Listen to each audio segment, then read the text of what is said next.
morning. Good morning. Good morning. I am up this morning. You all, I have been in the bed again. I'm down again. Dashing Granny is down again with my ankle. I mean, it really seems like once the weather changes, it starts to get cold. I actually started having problems with my leg or my ankle.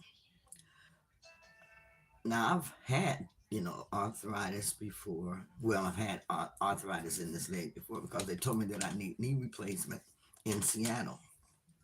But since I have been here, um, it's like I started having problems with this leg and with um, my walking when I first got here, and I think it had a lot to do with me not being able to get my medications that I needed, which were helping greatly.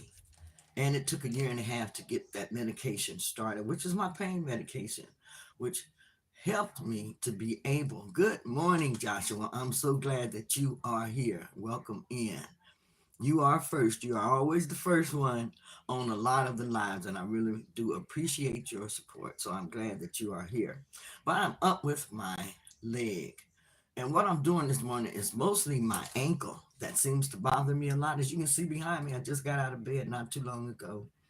And I have my crutches. I had to get up and start, with my crutches early this morning. Let me go ahead and turn this back a little bit. So I decided I'd go ahead and just get up and start editing so that I can go ahead and release my video this morning. But my leg is hurting so bad, so that means another day without no dashing. No dashing. Joshua always first place. You're welcome. I know Joshua, and I'm still going to, I don't know how to do it on my phone, but I'm still going to learn how to do this moderation thing and let you help me be one of my moderators because you're always the first one there and you're very, very supportive. What I'm doing this morning, I'm using a frozen bottle of water. And I've been using this since last night, but you can still see the ice in here. And I'm putting this on the bottom of my foot, putting this on the floor, on the bottom of my foot, and I'm rubbing it. And this is giving me a little bit of relief as far as my ankle. So I actually learned this off of YouTube. I haven't had anything, my doctor hasn't told me anything to do for my leg. I haven't really even been seen for it yet. My appointment's January 21st. I hope that I'm out of pain by then and don't have to even go. That's why I want to get back to where I'm used to getting good health care. Back to where I'm used to being taken care of properly. Back to where they believe in preventive medicine. Not waiting until you get down and then they just treat the symptom and send you home. I actually went to the hospital. I had to go to the emergency room about my knee and my leg a couple of weeks ago. The doctor was in such a rush, you know, leaving for the holiday. That was around Thanksgiving. But I went in, I had to go in because I wanted to make sure that I didn't have a blood clot because it had swollen up so big. So I went to the emergency room. Can you believe that the doctor really didn't even examine my leg? I came in and they looked at it and said, okay. I told them I needed to be checked for a blood clot. They pushed me back, checked me for a blood clot. And I tell you, that test really, really hurts, that ultrasound, if they're checking your leg. So she got that ultrasound thing and she just pushed it down. She said she had to make the vein pulse or something, but that's all the way up from the upper part of my thigh all the way down my leg. And I tell you, that was very, very painful. When they did that test to me in Seattle, they gave me a pain pill before that test. She told me it was going to be very, very painful. And so I was able to bear it a little bit more. It was painful. But when the lady told me she was going to do an ultrasound, I really didn't remember the test that she was going to do until she brought the machine in and told me what she was going to do. I said, oh, that test. So I took that ultrasound. She did tell me I didn't have a blood clot, but the doctor never came in to check my leg. I laid in there so long that I went ahead and put my clothes on to leave. And when she came in, she came back and said, oh, I got tied up in another room, but you can go. Good news is you don't have a blood clot. Your PT and INR tends to run high, so that has helped. That was what I got told. And then they pushed me right out the hospital emergency room. And the lady told me, the nurse told me, I hope your leg feels better. And let me stand right back up and hop over to the car and get in. No crutches, anything like that. I'm really not used to that type of treatment. Normally, if I was in Seattle, they would have given me some crutches or something, you know, to aid me. Prescription, something, something, something. But they said nothing. They said, you don't have a blood clot? Pushed me right out the door. So I don't believe that healthcare is up to par, like it's supposed to be. No, not at all. I know the other day or last week when that happened with, um, what I want to say, the guy, healthcare, United Healthcare. Very, very bad, very, very bad. And not good, not good at all.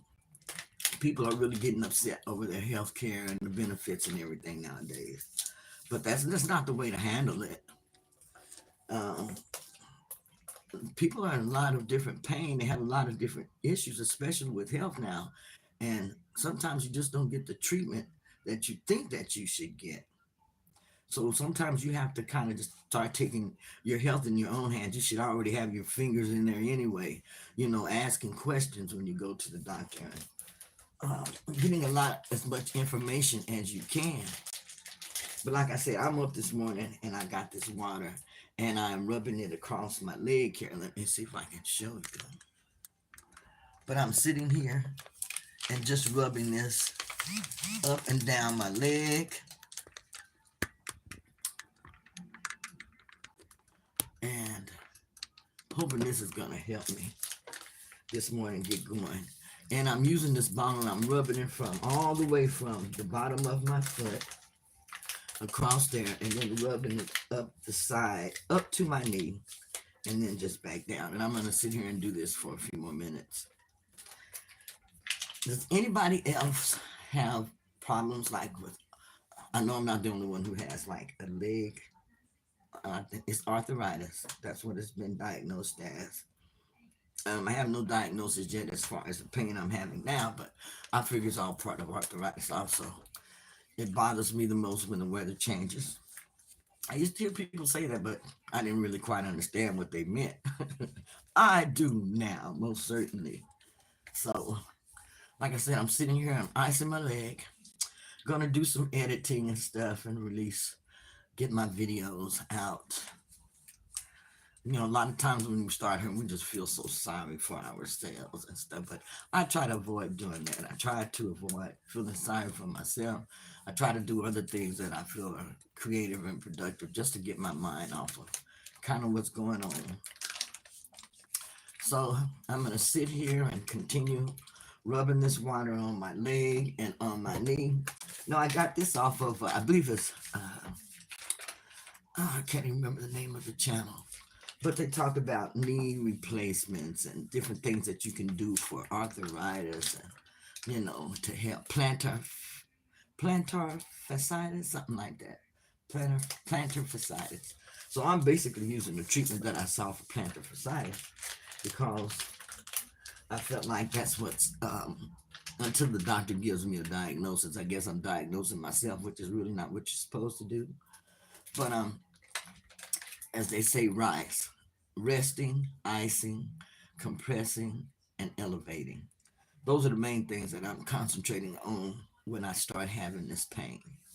I use the ice and also I use heat, going back and forth between the two.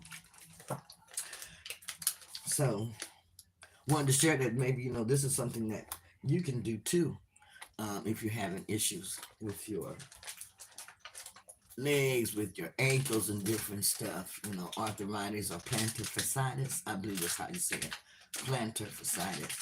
Then you can use this and it will help. Okay. Anyhow, I expect to have some pain. I'm 69 going on 70 years old. So I expect to have some type of pain or something, but I haven't been having much, so I'm used to that too. And one other thing I was looking at is my eye here. I had Recently, went to the doctor, had some blood work done, and my numbers had risen back up. Everything was fine. It's just that my HbA1c had risen back up to a pre-diabetic state. So that is something that I'm working on. I don't know why those numbers went back up, but there are times that I don't eat like I'm supposed to, or maybe when I'm eating things I'm not supposed to, maybe I've eaten a little bit too much. I'm not sure, but I'm working on getting that number back down. HbA1c, I believe it's supposed to give you like a 3 month average, is what the HbA1c is supposed to be, I believe. And I think the morning that I took it, I thought I was fasting. I believe I was fasting. I hadn't eaten yet that morning, but I could have eaten just right before I went to the doctor. But anyhow, so I'm working on that, working on getting those pre-diabetic numbers back down for my HbA1c, and I'm going to share that with you. I'm going to share it as my journey to not being pre-diabetic again. I did notice that my numbers had went up a couple of weeks ago because I checked my glucose and my ketones, and I did share it with my accountability partner, and she was kind of concerned then about that, and I was too. So that was why I went to the doctor to go ahead and get that lab done. Now here, it seems very, very hard to get the doctors to do labs, as especially if it's something that you're requesting. So this is really, I went through, had asked several times in order to get this checked, but now I'm getting it checked. So I have an idea of what's going on with my body. All my other numbers were good. My electrolytes were perfect. Everything was good. My potassium, everything. The only thing that concerned me was that HbA1c number, and I believe it was something like 6.1. And I have had that down to 5.54. 5.5 is where it usually is. So I'm working on getting that number back down. Uh, out of the pre-diabetic stage. So I'll share with you some of the things that I eat, things that I'm going to be doing, working on that, because that is what I'll be working on for this year, and also to continue to lose more weight. Now, my goal is just to get under 199 pounds, which I'm still working on. I doubt if I'm going to get there before the end of this year. So I would think sometime in January I should be where I'm under that 200-pound mark. But then I want to go ahead and add in where maybe I decide I want to get down to 160 pounds or something like that. And that's going to require a lot more work on my part also.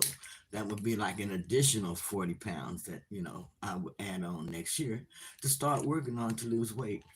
When I started my weight loss journey, I weighed 368 pounds, y'all. So now I'm down to in the 230s. So I've lost well over 100 and something pounds, but you still have to learn how to do maintenance. You have to learn how to do maintenance and be able to keep that weight off. That's a job in itself. That's a job in itself to do. So that's something that I concentrated on, and it took me really a year or so just to learn how to maintain in order to keep off that first 100 and something pounds that I lost. I was so determined not to gain any of that back, and I did do that. So right now I'm working on the other part of my weight loss journey. Like I said, I'm going to set new goals. I want to get down to maybe 160, 165 pounds. Getting down that small to me, that seemed like that was just really, really impossible when I first started on this journey at 368 pounds. To say I want to get down to 140, 150 pounds. Woo!